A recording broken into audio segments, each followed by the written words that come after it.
This is an exclusive highlight from My Michigan TV. For more clips, full episodes, and featured stories, visit mymytv.com.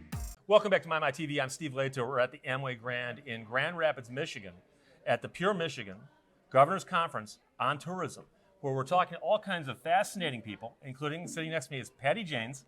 How are you? I'm lovely, Steve. Thank you so much. It's good to have you, and good to have you here. And you are with Michigan Cares for Tourism. Correct. Can you explain to us what that is? Well, my day job is a professor with Grand Valley State University, Right. but yes, I have the great honor of coordinating a program called Michigan Cares for Tourism, and we are really a partnership with Michigan's entire tourism industry, where we volunteer and give back to our state destinations and attractions that are in need, historic, cultural, natural attractions all over the state, where the tourism industry raises the money to do the projects and the work so we can help restore our greatest treasures that we don't want to lose. Right. And then the tourism industry also comes out to volunteer. And one of the things that people know who are in the fields of history, who study these things, is that there are a lot of historical things around the state. And unfortunately, keeping them up can be expensive and work intensive. And so I assume that's what you guys are trying to fix there, right? Well, we're certainly trying to help support those efforts, right? Right. But you're right, it's a worldwide problem. All these historic sites, and the money to maintain that's needed. Right. These nonprofit organizations have difficulty raising the kind of funds. So corporations, businesses, other people, those of us who live by these places, who love to enjoy them, and if we want to welcome visitors to our location and maintain that unique, cultural and historic attraction, then we've got to help invest in them, and it's as simple as that. Right. And so when you guys go out and work on these projects, give me an example of the kind of project that you do. Like, what would the site be? How many people would volunteer for it? What kind of work would they do? Yeah, well, in our first 10 years, as a 100% volunteer group, we've facilitated 48 different events all over the state.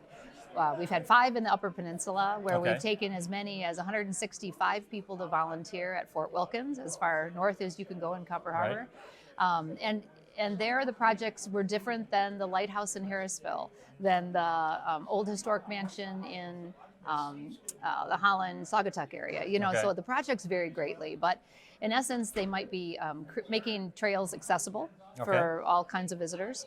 It may be helping restore the site itself in terms of painting, rebuilding. We've done accessible ramps, we've done new roofs, we've done brick pavers, we've Right. done, so that'll range. But then it's also a lot of the times working with a natural resource, clearing the resource so people can engage with it and enjoy it more, working with invasive species, Right.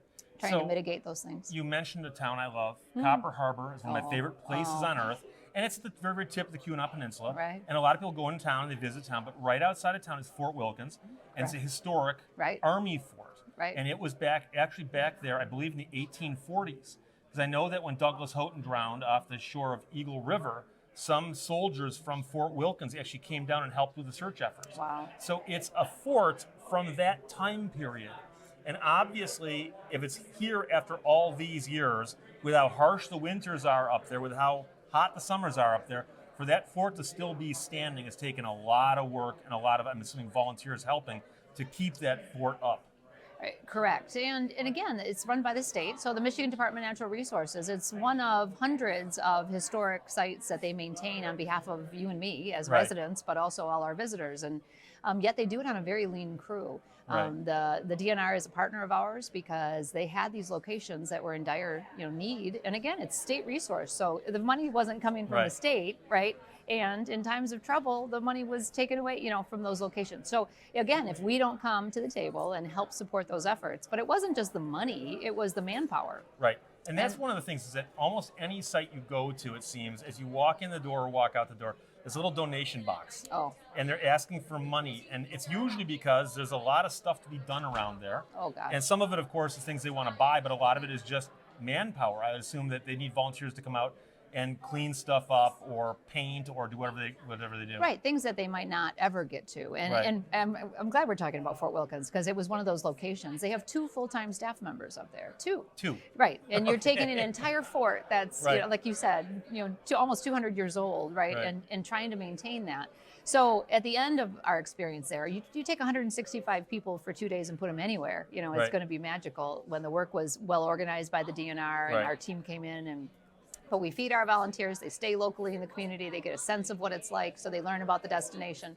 But they were in near tears, and that, and you and I anybody could appreciate that. When you never think the work's going to get done, because it's just too much, and it's too daunting, and the resource isn't there, whether it's time, talent, or people.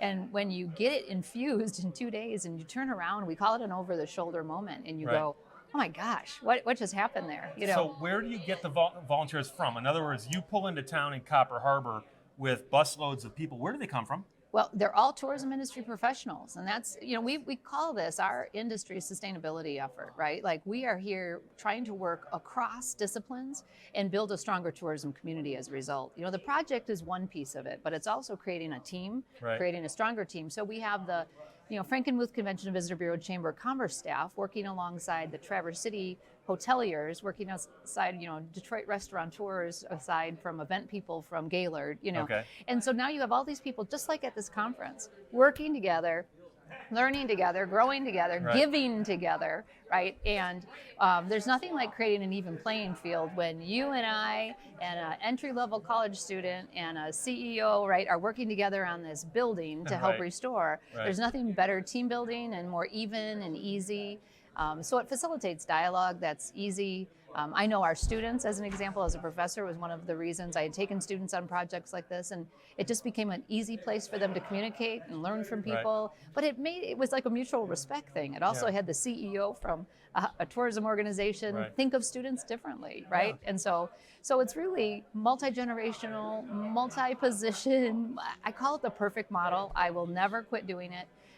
Because I cannot find anything better from an education standpoint, but also a giving back and community standpoint. And when sustainability has become the buzzword, of the, this is an easy way to facilitate our industry giving back together, collaboratively. And so I have to ask, you mentioned earlier that you're a professor, you teach, and the subject you teach is? Marketing. So, I call this the perfect marketing model too. When you get a chance to learn about a destination and then share it. And we know our volunteers go back and visit these locations and bring family and friends. So tourism people go back, but we're also on our own social media or on our own sites, social media, sharing the uniqueness. So we know visitation improves when we go to a place.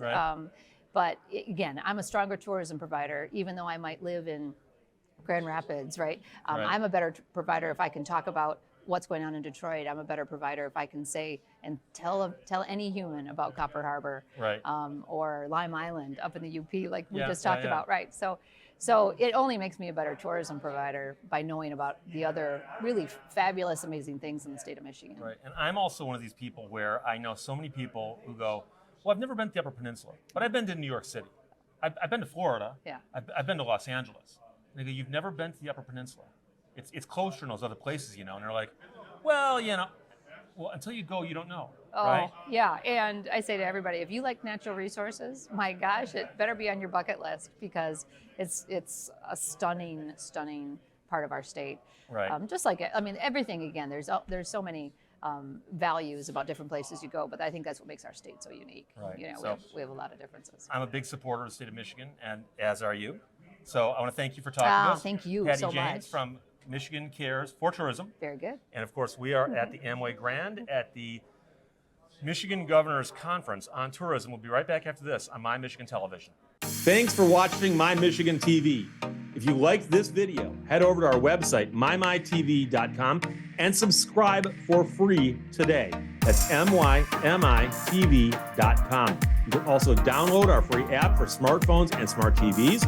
My Michigan TV, all Michigan, streaming everywhere.